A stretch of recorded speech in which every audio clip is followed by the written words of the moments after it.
Was taking his 22 out the driveway. Irvin would get mad if he couldn't get the Model T to go out of town to go fishing like Silver Creek with other boys, and so he'd get his 22 rifle and start out the driveway, which the driveway was about, what, 1/8 of a mile long. Yeah, it was long.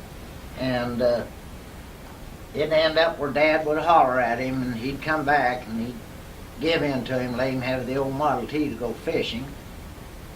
So when Irvin graduated out of high school, he went to work for the Kennedys on their fox farm north of Newman Grove. And later then they promoted him, you might say, to working at their garage in Newman Grove, and which had a Ford dealership and also their mobile oil station. And while doing that, then he got to where they put him on the transport truck to go to the refineries and get a load and bring back, which was, the refineries were down in Kansas. And on his trips down there, well, he got run into Wendell Foote somehow, and they decided they would set up a little gas station on this side of the Kansas-Nebraska border, because trucks weren't allowed to come into Nebraska with only so many gallons of gasoline in their own engine fuel tanks. And if they were fined more than it would pay them to not have that extra amount of gasoline.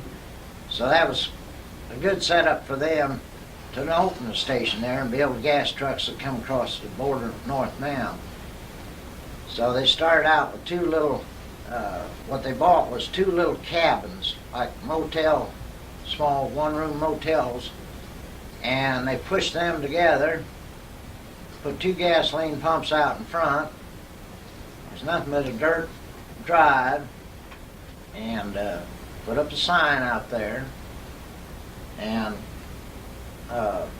got started. Well, Hill Oil Company come along, and they was going to run him out of business, so they put up a nice gas station across the road, and immediately Irvin would cut prices, give truckers good service by washing their windshields, airing their tires, kicking their tires, and checking the oil and water and battery, and just giving the best service. Where Hill Oil Company across the road, they would hire people that they was lucky to even just more or less stick the nozzle in the tank, and that was it. So that is where Irvin got his business built up, by service, as well as price and quality of materials and fuel. And it progressed where Irvin then eventually was able to buy in with Wendell Foote. The reason he possibly got the money to do it was he had a deal with Wendell Foote that any tires sold, batteries, accessories like spotlights and electric fuel pumps or other accessories for trucks or cars, that he would get a better commission besides his wages. And he saved his money and got to the point where he was able to buy in with Wendell Foote and become a partner that way. And Do you know where you met, by the way, Roselle? he met her in Chester. She, I think, used to come around the station, and Irvin, which we called Shorty, possibly would. Why take did you her- call him Shorty, by the way? Pardon me? Was it because he was short, or what? Well, yes, he was somewhat short. He wasn't exactly short. I guess he was about 5'7", and but a little blocky, so he looked shorter than if he'd been a thin person. Mm-hmm. And so I guess she, being a high school girl, would come by the station, and I guess he was eyeing her and would possibly have her come into the restaurant, which he had next door, and buy her a Coke and visit with her, and got to dating her.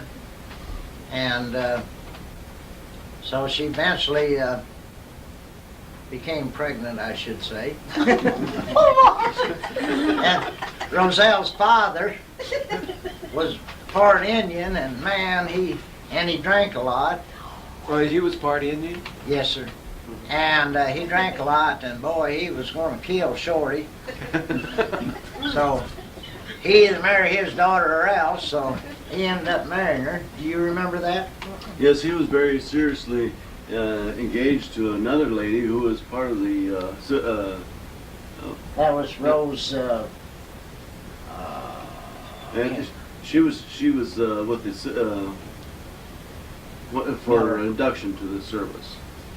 And when this all came about, Irvin was afraid that he was going to be drafted because of the situation. What year was that? That must have been back in about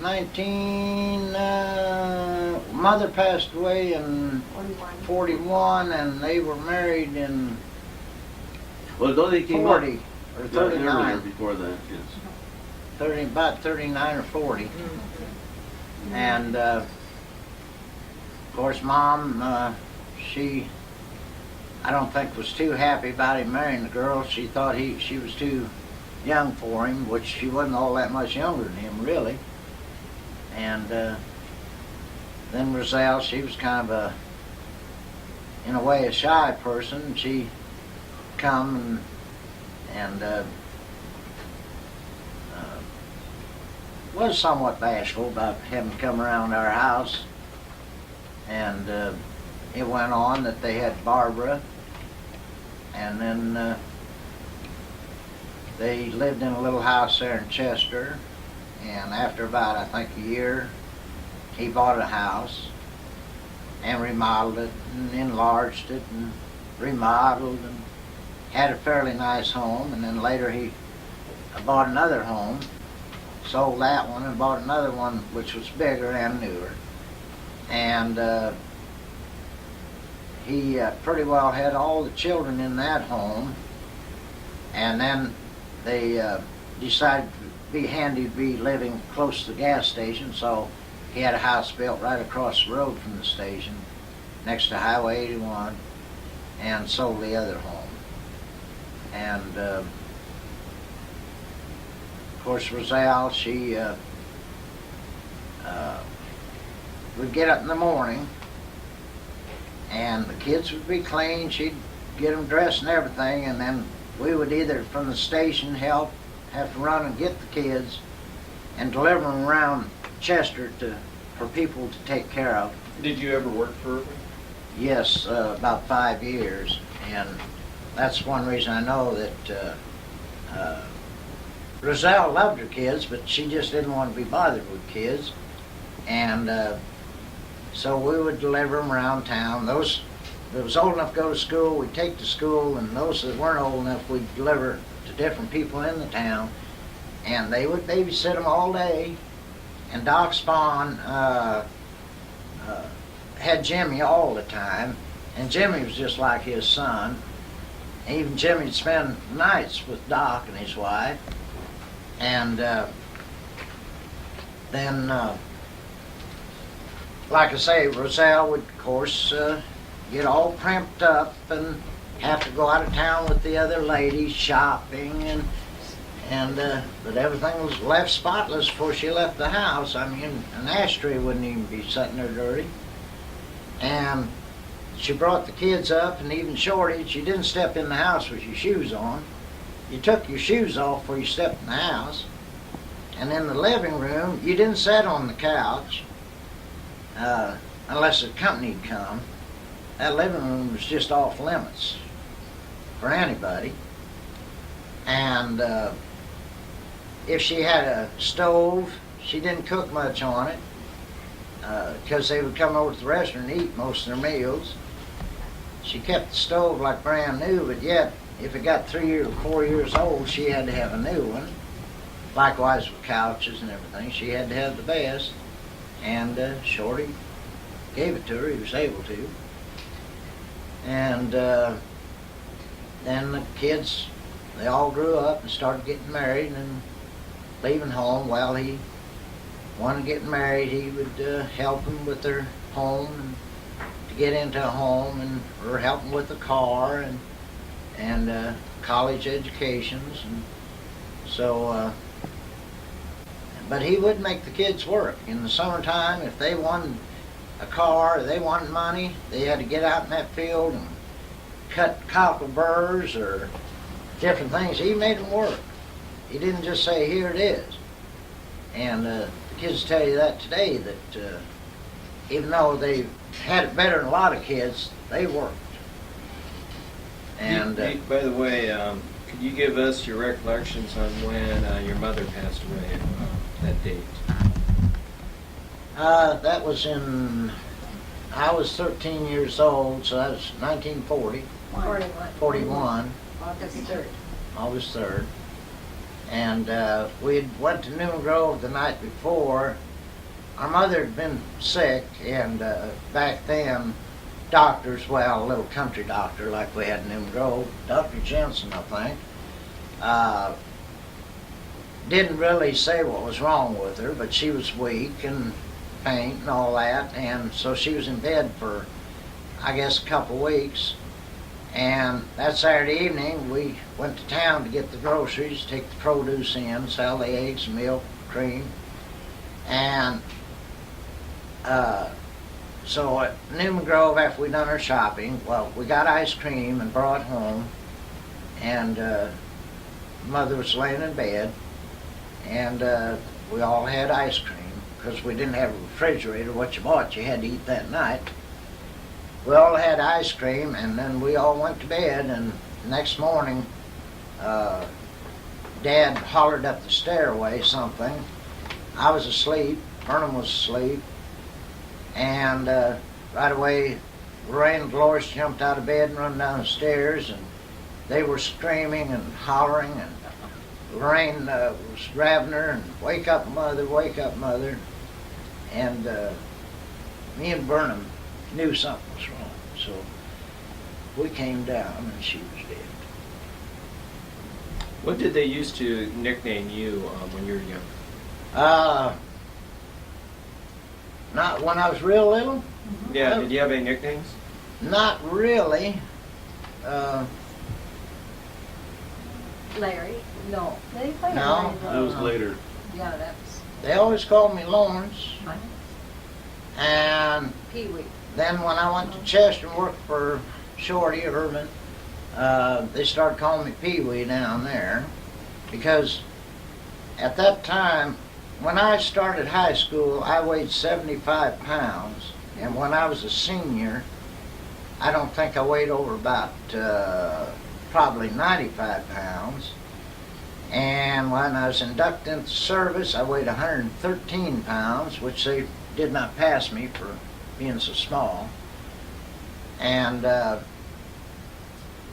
so, being small, they called me Pee Wee Chester. And then later in life, well, different ones picked up calling me Larry. Of course, some call me Laurence and some call me Larry. And what were your recollections of school, the public school south where you lived on the farm? I went to District 57, Yeah. which today is no longer the school is lived in, and I used to, I guess, give the teachers a lot of fits, because I used to catch a lot of heck from them. I used to get my hand slapped with a ruler by the edge of the ruler. She would hold my hand stiff and get with the edge of the ruler on the backs of my hands. And Donald Lundeen, he was about 2 or 3 years older than me, and he'd always put me up to doing things. So it didn't matter what Donald told me to do or dared me to do, I did it. And I think one time one teacher had a Model T or a Model A, Model T I think it was, with the crank in front, stuck down, and I got in there and run the starter on it, so the crank went through the window of the basement window of the school. By the time it hit the wall and stopped, well, the crank went through the window. And I'd be mischievous, so the teacher would say I had to stay after school. I'd sit at my desk and she would call off one, and that'd mean everybody was to put their books in their desks, and she'd call off two, that meant everybody should stand up. She'd call off three, that meant everybody marched out of the school. I'd sit there, you know, like I'm going to stay after school, and when that door got cleared, when everybody got out of the way, I would jump up and run, and the older kids tried to catch me, but the fence around the schoolyard, it was regular hog wire fence with barbed wire on top, but the bottom of it was to where I could hit the ground and roll under, and I'd get up and run across that field. They wouldn't catch me. And I don't know, I guess the word never got home to folks, because I don't ever remember catching heck or getting a beating for running away from school. How were the kids disciplined by Grandma and Grandpa? You mean us children? Yeah. Well, Dad was, it didn't take much to get him mad. You better not laugh at the dinner table or any time you was eating. If you started laughing, he'd jump up and he'd grab that razor strap off that wall and he'd let you have it. And Where at on you? Well, if he'd either get you in the rear end or he'd get you across the back or across the legs. For laughing? That's right. You didn't laugh, and what you put on your table, you ate. You didn't leave nothing on that plate. You better not put nothing on there you wouldn't eat. Kids were seen, not heard. That's right. And to me, he had a number 12 shoe. Being little, it seemed like it was a number 12, because when he would let you have it in the rear end, he'd pick you off the ground. And I remember one time he's coming in from the field with the horses, and I shot up the windmill with my slingshot, and it just so happened that windmill wheel was turning just right, and that rock hit that wheel, and when it did, it threw it over on top of the hog shed, which had window lights on top, and crack, bang, there went a window. And I mean, Dad dropped them reins of them horses, and he'd come after me, and I knew better to put it in high gear, because I was fixing to get a boot in the rear end.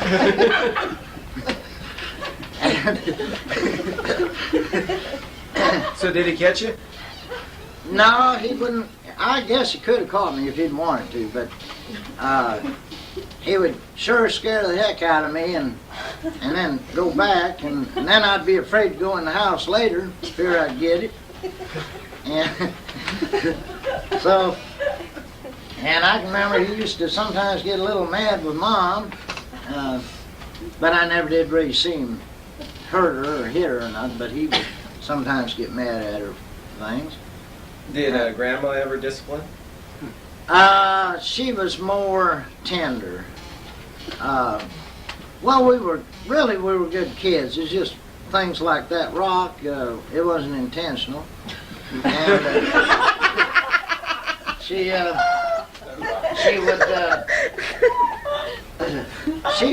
was more mild with us, but if you'd happen to slip and say a cuss word or that one, you know, it embarrassed us more than for her to get on us. And at least we didn't cuss much. And I'll go a little further about me and Burnham here. Me and that slingshot. That's a wonder I didn't kill him. I'd get rocking that slingshot. I don't know why I do it, but I'd pull back on that slingshot and Burnham have his head turned, his back of his head to me, and I'd pop him in the back of the head and Burnham would fall to the ground. And he'd get up, mad. And, you know, I was just playing on it, but I could have killed him, you know. And I think I did more than once hit him in the back of the head with that rock. Didn't seem to bother him. Not to say it's Is that what's wrong with you today, Bern? I think so. And another thing I used to do with that slingshot, I was pretty good with it. I'd shoot birds out of trees and everything. Once in a while, I'd take a notion to shoot a chicken. And I'd hit that chicken in the head with that rock, and and that chicken would take one flop and lay there and quiver and shake and go on. And I knew better than let anybody see that dead chicken, so we had a big hole down the pasture a little ways, and I'd take it down there and throw it in the hole. We could have had that for dinner. Well, that's right, but if they'd known I'd killed that chicken, it'd been worse than dinner.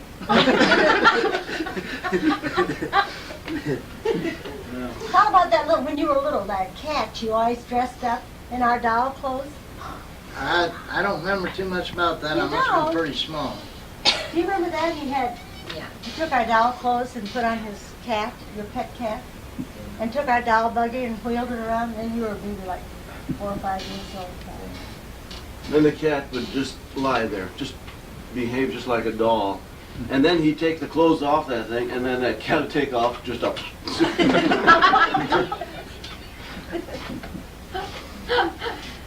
Ah. What was like in high school for you? Oh, I guess I didn't get too bad at grades, but I didn't believe in bringing work home either. If I couldn't get it in school, I'd bring books home, but I wouldn't open them up when I'd get home. And I made it through all right. I wasn't in much activities because of my size. I was so small. And we used to have fun in high school. We had one big fat coach, and he was a math teacher too, and he would get up out of his seat and go probably into the principal's office or go around the room somewhere to help somebody that possibly held their hand up. And when he'd do that, well, I'd crawl down on the floor and crawl around there to his desk and take me a thumbtack with some gum on it. I'd stick it on the seat right where his rear would hit it good.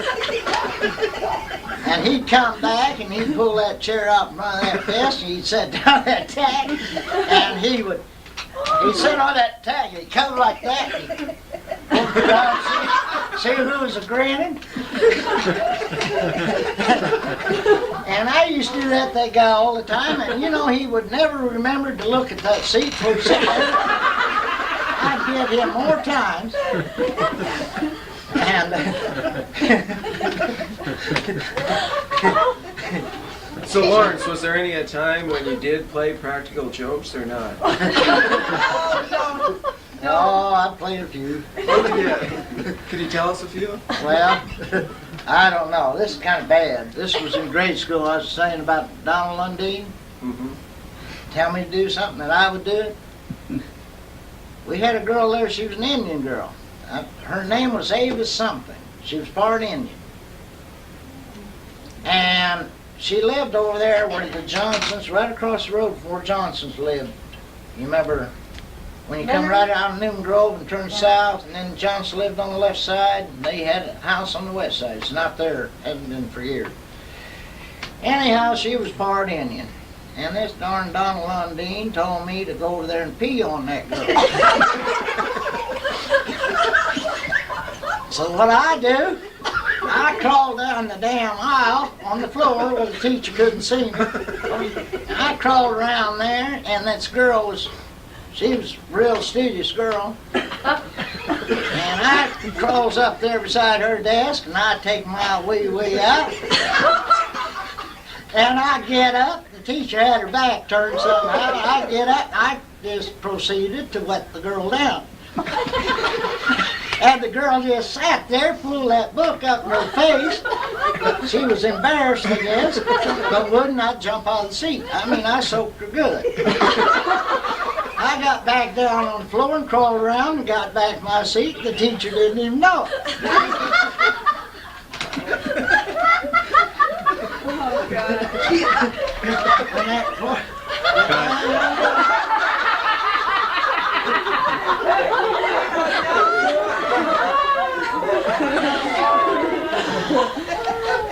That's embarrassing. How old were you? well, I was possibly in the first, well, I went to school and they didn't read passes. They said we hadn't learned nothing, so we just considered it kindergarten. You come back next year and you'll be in the first. So, anyhow, another thing I did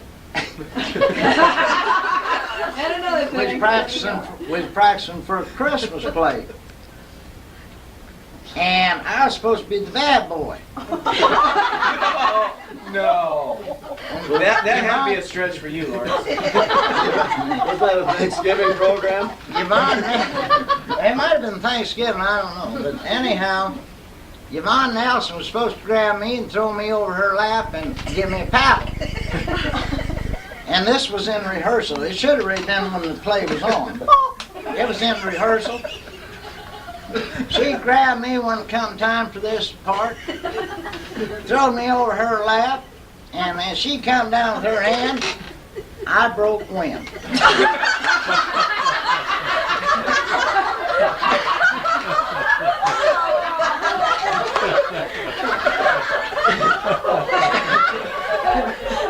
Siobhan Nelson jumped up, she did, she threw me on the floor.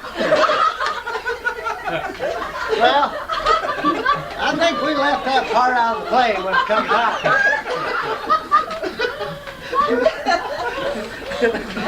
Oh, my God. So is that it or not? Huh? Is that it or were you choked or? Yeah, Were you that's it. practically- That's enough, I think. Oh. That was back in the good old days. Erase that, please, all of it. Miss Loopy. And that's his wife back there. Are you married to this man, Loopy? No.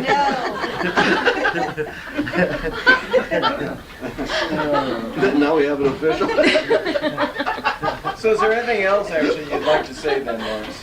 Well, as far as myself, I've done a lot of traveling. I mean, not vacationing. I've lived in Indianapolis. I worked there. And then I went to Florida. Just bummed around and worked too. By the way, you're speaking of Indianapolis. How about the time that Grandpa then flew from Cleveland to, he visited you there then, right? Right. He flew to Indianapolis, and then we went from Indianapolis to Detroit, or Cleveland. You was living in Cleveland at the time. No, That's- no. Vernon was living in Cleveland. We were in Detroit. We visited you in Cleveland because Joe had just got that new Chevrolet car, the black one, and since it was a brand new car, it better not have a little scratch or nothing on it. Joe had to go to work that next morning, and he proceeded to make up a list of things wrong with that car, and me and Dad took it back to the dealer. It was just, little things like a little scratch here that need to be touched up or this or that, and which I don't blame him. You're going to buy something new, and back then, money was hard to come by, just like today. If you go spending it widely, you go out and buy a car today, a $20,000 car, you want a car that has no dings or scratches. And so Lorraine and Joe and Judy was a little baby, lived in the upstairs apartment. And while they were then, me and Dad took the boat across to Canada, and we spent the day in Canada and then come back on the boat. And then Joe and Lorraine also showed us around the Cleveland area while I was there. And then after I left Indianapolis, went to Florida, which I had a lot of fun down there, getting out in the Gulf with my boat, 30-horse Mercury on it, plowing into those big waves way out there. I had a couple of guys with me, they were scared to death. Plowing into those big waves coming over the boat, and every time I'd plow into a wave, well, that engine go, ugh.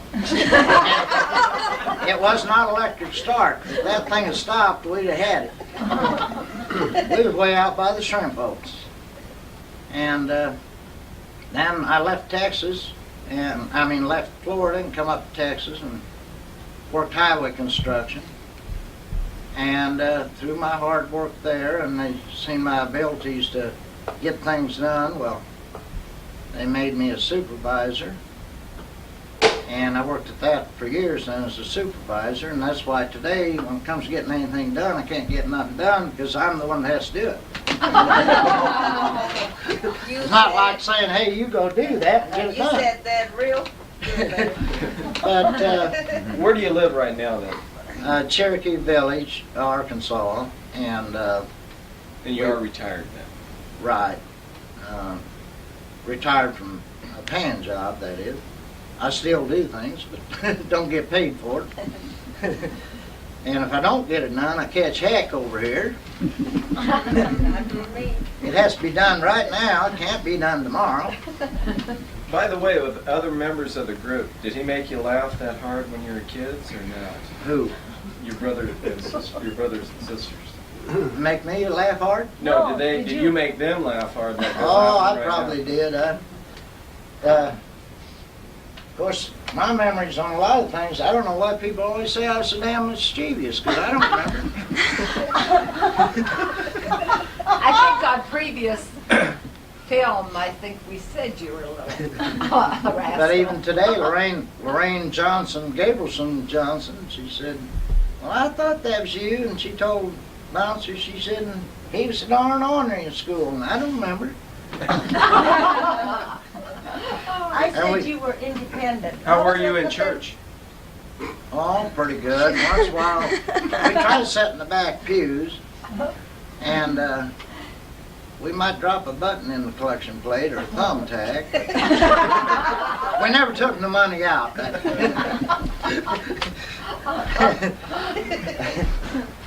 And other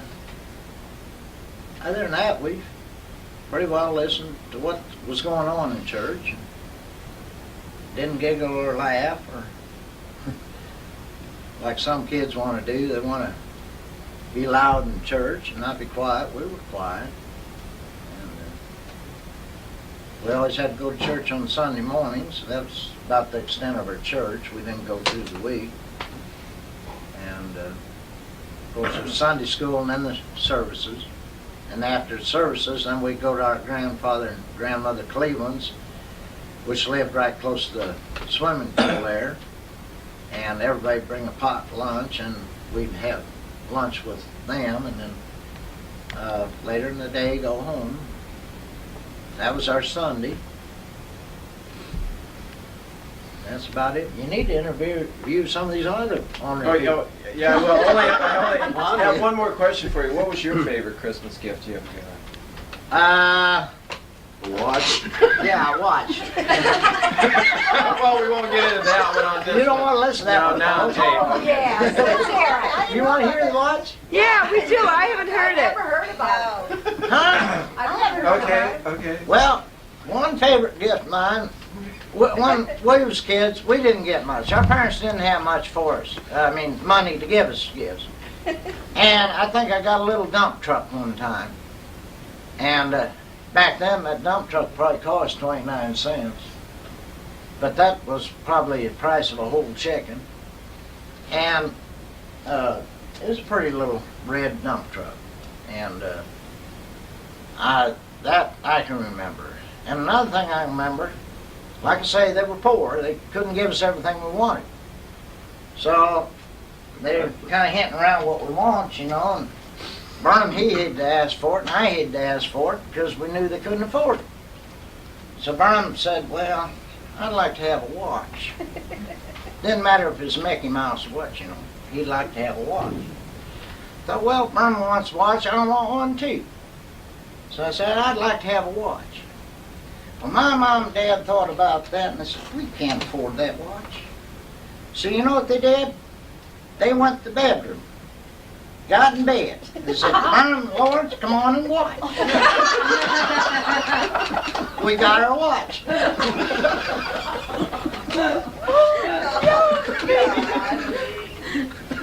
You better quit that. Oh, should I bleep that? Oh, erase that. Erase.